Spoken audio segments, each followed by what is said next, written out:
Hi all!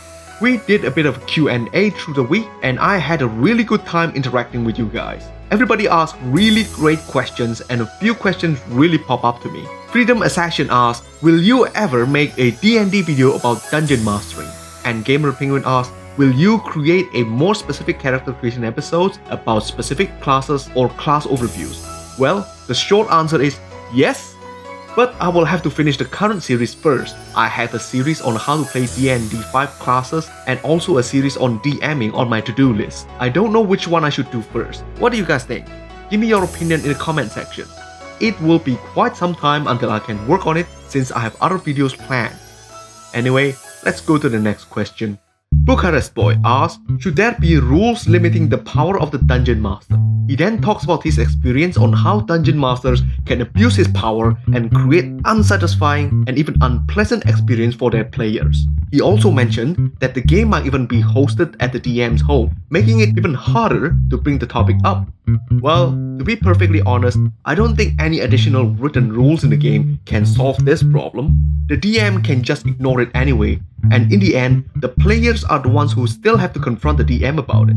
It is an interpersonal issue that needs to be handled with some social finesse. I think if you create a sense that everyone in the group are equal contributors, then your opinion will carry more weight in the group. Perhaps you can do that by pitching in and organizing the venue, bring snacks, beverages, or do other things like that. You can't force people to do what they don't want to do, and neither should they. So try to solve it diplomatically by speaking with him in private so that he's not going to be overly defensive. If that doesn't work, then I'm afraid you have to find another group or create your own group. In fact, that's how a lot of dungeon masters get their start. I can do it better! That's the sound of a new dungeon master being born. So that's something for you to consider. This question is a very good one, and I am sure a lot of you have been anticipating this since you saw the title of the video. Madison Monaghan asks, where do you get most of the items to play D&D? Also, can you add the cost? Well, Madison, I think it's a really good question and it is something that many new players would ask, so I'm going to spend the rest of the video answering this one. Let me give you a few options on ways to start playing D&D 5e and the associated costs.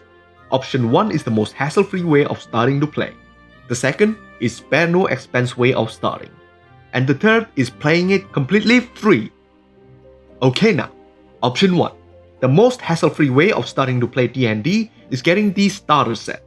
In the box, you get a trimmed version of the rulebook, the Lost Mine of Phandelver adventure module with instruction on how to run it, a few sheets of pre-created characters from 4 classes, and a set of polyhedral dice for everyone to use. The set costs about $20, but you might be able to find it at discounted price online at Amazon. If you're outside the US, I recommend using Book Depository because it's got free worldwide shipping. A bit of disclosure, what I have below are affiliated links. If you purchase the books through these links, part of the sales will go to me and help keep the channel sustainable. Every little bit helps. But if you can find better deal elsewhere, feel free to go for it. Option 2. No expenses spared. Maybe you have finished playing the starter box as a player and you want to play more classes and archetype options. What you need to get is the player's handbook and your very own set of dice.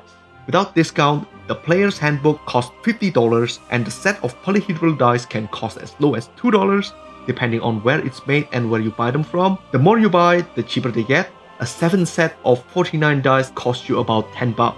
If you're going to run the game as a dungeon master, you would definitely want to have the monster manual which has all the monster statistics.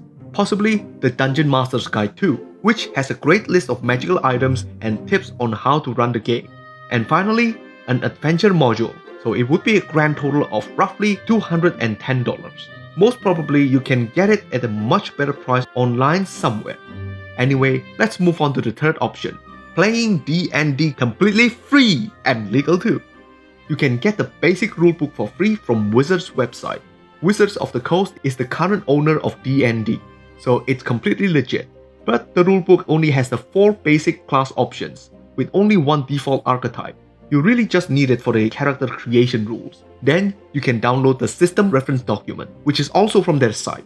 It is part of their open gaming license that lets people who want to publish their own D&D 5e material know what they can include in their content as long as they reference it.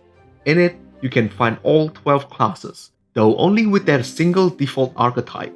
It is for free after all. You can also find the majority of the spells, many monster stats, and many magical items. However, you won't find a contents page because it is not intended to be used as a product. But just use that search function for your PDF reading application and Bob's your uncle. If you don't even want to spend a cent to afford any dice, you can just download free D20 dice app to your phone. For adventures, if you are not confident enough to create your own, there are plenty of free adventures out there. In the discussion, I will link you to Merric Blackman's blog, Merric's Musings. He is a veteran in the D&D scene and he is also the Asia Pacific Regional Coordinator of the D&D Organized Play Program, Adventurers League. He has an extensive list of existing D&D 5e adventures published by various publishers, and some of them are free or use the pay what you want system. If you want me to pick a simple, free low-level adventure for you, you can try the Dragon Prince. It is a free fan-published adventure. Like the others, you can find the link to this content in the description. I have no relationship with the creator of this adventure, I just find it to be a pretty great free low-level adventure for beginners. Certain enemies, however, are too strong for level 1 adventurers. I suggest you modify them a bit, or maybe ad-lib an opportunity for the players to weaken him. There, you're pretty much set to run a D&D game at no cost at all. But if you have a few coins to spare, I really recommend getting the Defiance in Flan Adventure module. It costs $3, but it's a really well-designed official Adventurers League module. I've run it a few times at conventions, and I think the 5-minute adventures are really great introductions to D&D for new players. It is also professionally formatted, making it easy to read and run for new DMs. But don't let my options limit you. You can mix and match what you're going to get. Alright, the Q&A session was fun. I will definitely do something like this again in the future. For those of you new to the channel, subscribe if you like what you see, and take a look at other videos in the channel if you like my style. And one more thing, we have reached the 2,000 subscribers milestone. That is awesome, people! Welcome to the family! Say hi to other tinkerers and stay tuned for future episodes. To you, Dennis, let me just tell you, I love Turkish bread. Oh, fresh, puffy, aromatic Turkish bread. Crusty on the outside, soft but firm in the inside. And oh, so fulfilling. CJ, over and out.